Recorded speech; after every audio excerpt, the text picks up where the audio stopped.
Good morning students. Paragraph 3 की 2 पंक्तियाँ हमारे कंप्लीट हो चुकी थी। थर्ड पंक्ति से देखते हैं। भाव तो वो ही मेरो रसकानी सो तेरे कहे सब स्वांग करूँगी। भाव तो का अर्थ होता है अच्छा लगना। स्वांग का अर्थ होता है रूप धारण करना। और भाव तो का अर्थ होता है अच्छा लगने वाला या अच्छा लगना। तो भाव तो वही मेरो रसकानी सो तेरे कहे सब स्वांग करूँगी। तो यहाँ श्री कृष्ण उनके मन को भा गए हैं। किनके मन को? गोपियों के मन को, यानी जो गोपिका है उसके मन को श्री कृष्ण भा गए हैं। अतः वह अपने सखी से अनुरोध कर रही है। वह सखी के अनुरोध पर कृष्ण का स्वांग या रूप धारण करने को भी क्या है? तैयार हैं। यानी श्री कृष्ण उसके मन को भा गए हैं। अतः वह अपनी सखी के अनुरोध पर कृष्ण का स्वांग रचने को भी तैयार हैं। किंतु या मुरली मुरलीधर की अदरान धरी अदरान धरोगी, या मुरली मुरलीधर की, मुरली यानी मुरली, मुरलीधर यानी श्री कृष्ण, अदरान यानी होठों पर, धरी का अर्थ रखी गई है, और धरोंगी यानी रखूंगी। या मुरली मुरलीधर की अदरान धरी अदरान धरोगी। तो यहाँ गोपी कह रही है कि वह अपनी सखी के अनुरोध पर श्री कृष्ण का स्वांग रचने को तो तैयार है, यानी श्री कृष्ण का रूप धारण करने को तो तैयार है, लेकिन श्री कृष्ण द्वारा होठों पर रखी गई अदरान धरी यानी होठों पर रखी गई, होठों पर रखी गई जो मुरली है, होठों पर रखी गई मुरली को वो अपने होठों पर रखना कभी स्वीकार नहीं करेंगी। किंतु श्री कृष्ण द्वारा होठों पर रखी गई मुरली को वह अपने होठों पर रखना स्वीकार नहीं करेगी, क्योंकि श्री कृष्णों के अधरों पर यानी होठों पर रखी गई मुरली तो उनके लिए स्वतन के समान है।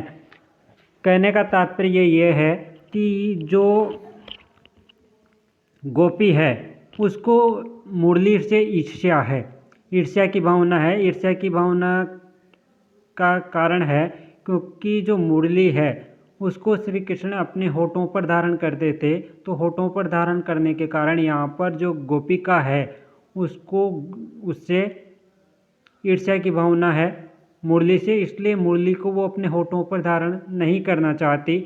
बाकी श्री कृष्ण का सारा रूप धारण करने के लिए अपनी सखी के कहने पर वो श्री कृष्ण का रूप धारण कर या स्वांग धारण करने को तत्पर है, तैयार है। किंतु श्री कृष्ण के द्वारा होठों पर रखी गई मुरली को वो अपने होठों का स्पर्श नहीं करने देना चाहती।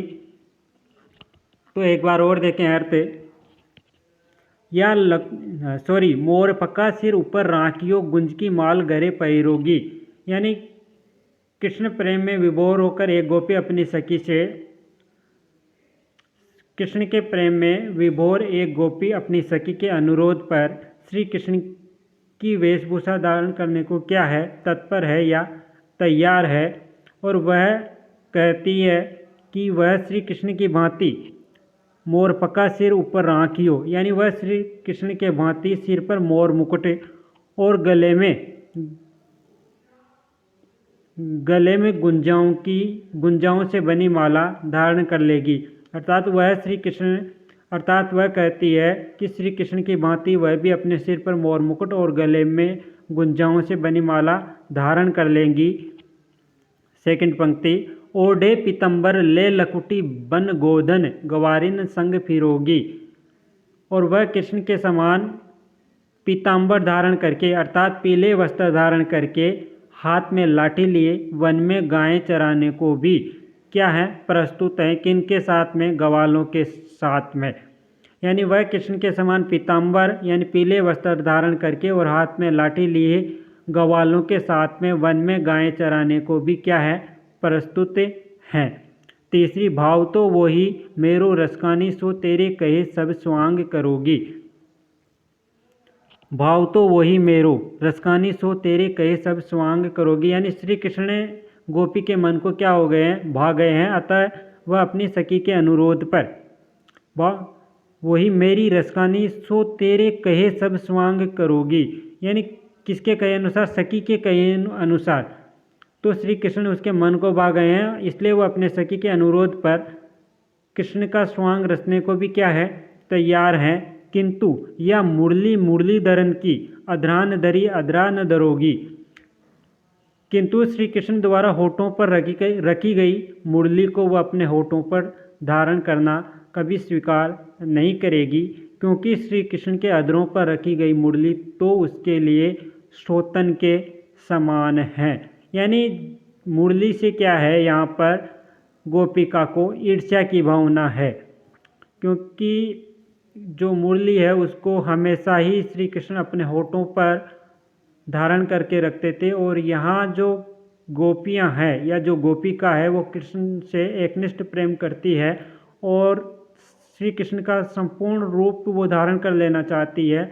लेकिन मुरली को जिस प्रकार श्री कृष्ण ने अपने रूप में मुरली को अपने होठों पर धारण करते थे, उस प्रकार के लिए गोपिका मना कर रही है कि मैं श्री कृष्ण का संपूर्ण रूप या स्वांग रचने को तैयार हूँ, किंतु श्री कृष्ण द्वारा होठों पर जो रखी गई मुरली है उनके समान अपने होठों पर रखना कभी स्वीकार नहीं करूँगी, क्योंकि श्री कृष्ण के अधरों पर रखी गई मुरली तो यहाँ गोपिका के लिए एक सोतन के समान है।